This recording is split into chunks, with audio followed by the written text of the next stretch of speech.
and welcome back to my channel. If you are new, welcome. My name is Hannah and I'm the mom of muscle.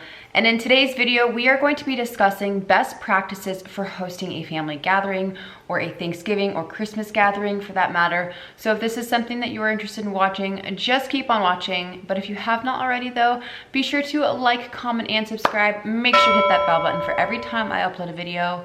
And if you are not already following me on Instagram, I would love to have you over at Mom with Muscle. Without further ado, let's get into this video. So as a side note, I've hosted multiple Thanksgiving here in my home between my family and my husband's family. We've had a dinner of 30 plus people. On top of, I have hosted multiple Friendsgivings when I used to work for Lululemon of 40 plus people.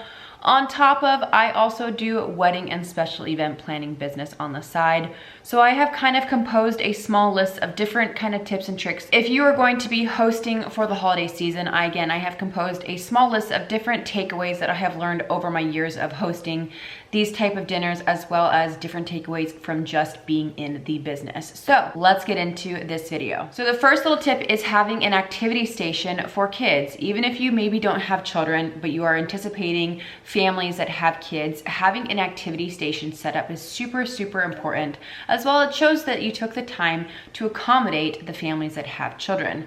Now, these activity stations could have coloring books, they could have games, they could have arts and crafts. I mean, you guys could go to even just the 99-cent store and pick out some different things for kids to just stay busy. I will post some pictures of some ideas for those who are needing some inspiration for activities for kids that are going to be joining you guys at your dinner table. But like I said, it just shows that you went that extra mile to make sure to accommodate the families that have kids. So that is tip number one for you guys. Tip number two is introductions. Be sure to introduce your guests. Not everybody that is going to come to your gathering might not know everybody. So by introducing everybody, as well as maybe pairing up people that have common interests. So take Becky and Sarah, for example. If they both enjoy hiking, maybe you can kind of stem a conversation that way. That way it is an authentic conversation, and that way those people don't feel uncomfortable and awkward. You're kind of setting the tone and getting your guests to engage with one another if they maybe don't know each other from the get-go. So that is a very, very important tip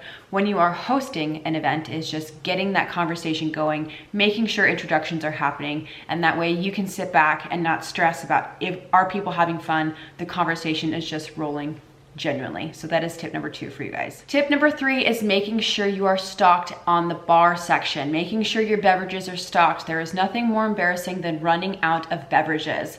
Be sure to accommodate not only children, so non-alcoholic beverages, juices, but the alcoholic beverage. And as a side note, I am always about having that attention to detail when I am throwing gatherings. I think having some sort of signature type drink when people come is really, really just a very chef's kiss moment. It just shows that you took a little bit more extra time to come up with a specialty drink for everybody. And I would make sure that it is non-alcoholic, but a drink that would taste good if someone did want to spike it with an alcoholic beverage. So having your bar stocked, having those juices stocked is very important when hosting a gathering. And again, if you can come up with some sort of signature drink for people, it just shows that you just took a little bit more time to put something together for your guests.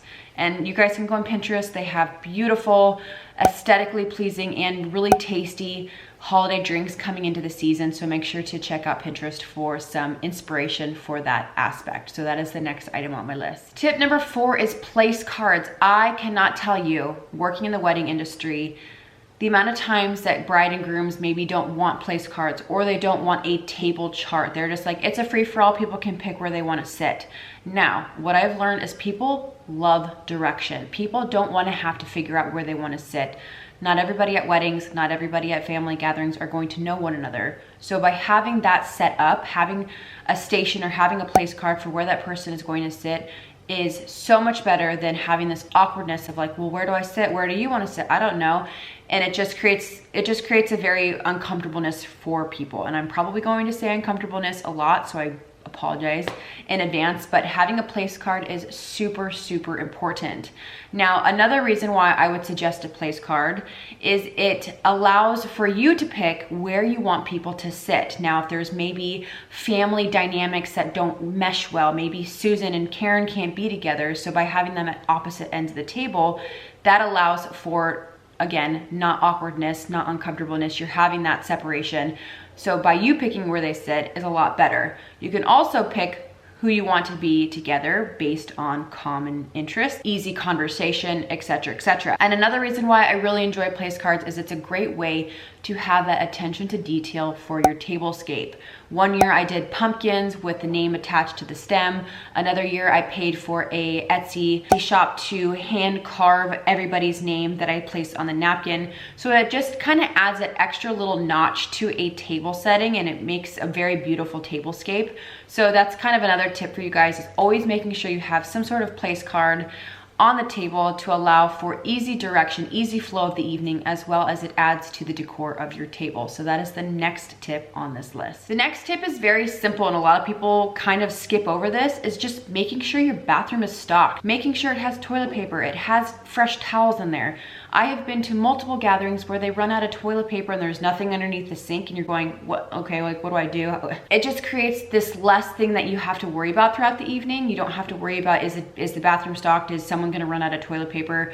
I have a really cute little basket in my powder bath that I just have like a bunch of different toilet paper rolls in there. It's ready to go. It just takes the worrying out of it. So just making sure your bathroom is stocked with toilet paper and towels for the evening. So that is the next tip on my list. The next tip is making sure you have a timeline. Now you need to have some sort of flow throughout the evening, whether you know what time you want to have dinner, what time you want to have dessert, what time people are arriving, so on and so forth. That way there is a nice genuine flow throughout the evening, instead of like, okay, what are we doing? Especially when you are throwing a Thanksgiving dinner or a holiday dinner, it is very much a timings game. When you're baking a turkey, when you have all these different sides, you need to know when the turkey's gonna be out, when the items need to be served so they're not cold.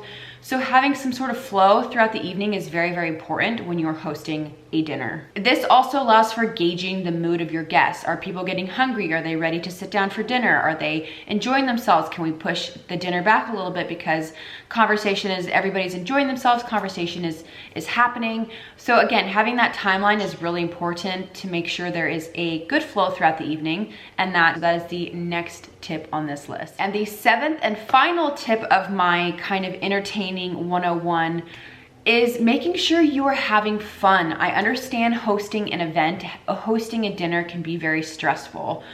Like I said, I've had my fair share of that, and you're wondering if people are having fun. Is everybody getting along?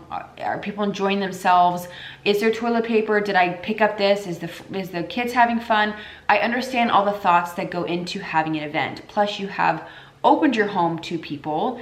You know, people are sitting on your items, whatnot. I understand it creates stress, but when you are stressed out, your guests are going to feel that stress. So you need to be making sure that you are having fun.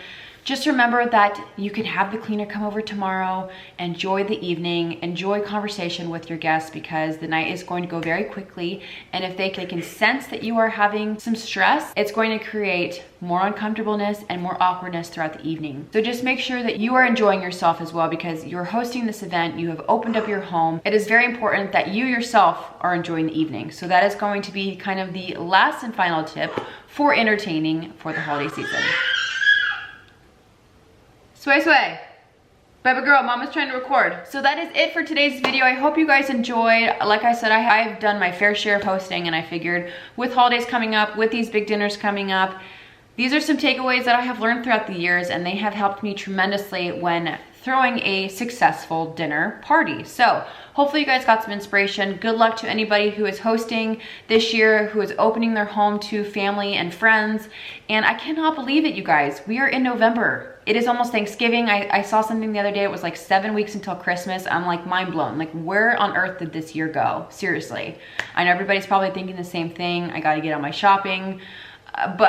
Anyways, that is it for today's video. As a side note, I'm going to be bringing a ton of holiday inspired videos coming into the months of November and December, so be sure to be tuned into my channel for that. I'm super excited to do some decorates with me, some shop with me's, some tips and tricks, gift giving guides. I'm all for it. I love the holidays, and I'm sure you guys do too.